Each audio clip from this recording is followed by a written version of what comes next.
Muy buenos días para todos, cordial saludo, profesor, compañeros y audiencia, me presento. Soy el distinguido Mayor Quintana de la Escuela de Suboficiales de su Fuerza Aérea Colombiana.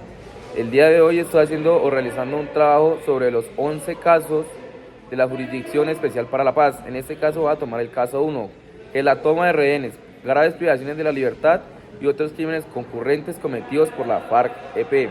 Quiero comenzar o dar inicio al tema haciendo referencia a la época de violencia que se desató desde los 60 en nuestro país, Colombia, en los diferentes departamentos, realizada por los diferentes grupos al margen de la ley que delinquían y extorsionaban y generaban vandalismo desde esa época.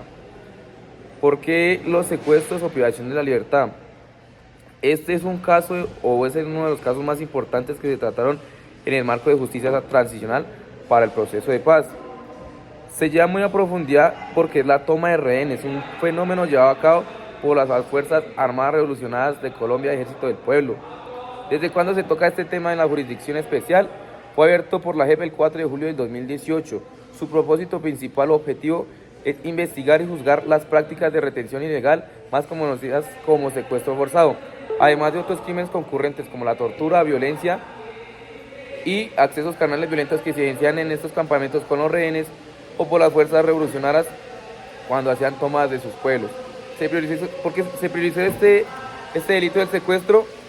Porque generó un gran impacto masivo sobre los miles de víctimas afectadas y aquellas implicaciones que se desataron en el conflicto armado. ¿Cómo se desarrolló los secuestros o cómo era su modalidad? En primera instancia se realizaban los secuestros por motivo de extorsión. El objetivo principal o cuál era su fondo era lucrarse financieramente para el desarrollo de todas sus operaciones mediante la liberación de rehenes a cambio de grandes montas de dinero para el desarrollo de sus operaciones de narcotráfico y vandalismo. Otra cosa que se evidenció mucho fue el secuestro para hacer multas de canjeo. ¿Cómo es esto? Se secuestraba en esa época demasiados militares con el objetivo de negociar con el Estado colombiano para de esta manera hacer un tipo de cambio entre los militares y los que conforman este grupo guerrilleros. O los secuestros con propósito de control territorial o político. Además del lucro económico, los secuestrados también fueron utilizados para consolidar el control del territorio sobre zonas específicas y la intimidación de la población y ejercer cierta presión sobre autoridades locales que se encontraban.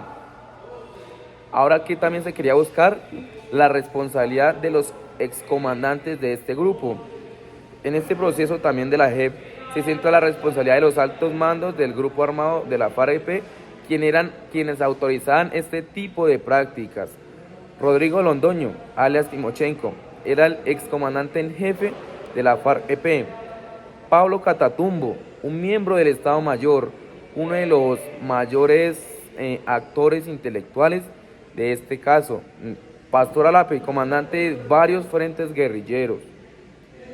Este caso es muy presente en Colombia para hacer justicia en torno a uno de los crímenes más atroces que cometió la FARC-EP en los tiempos del conflicto armado. Las víctimas han estado en el centro de atención del proceso. ¿Por qué? Para su reparación, y los responsables poco a poco están asumiendo sus responsabilidades para la reconciliación de todo un país y la reparación de las víctimas de nuestro país. Muchas gracias.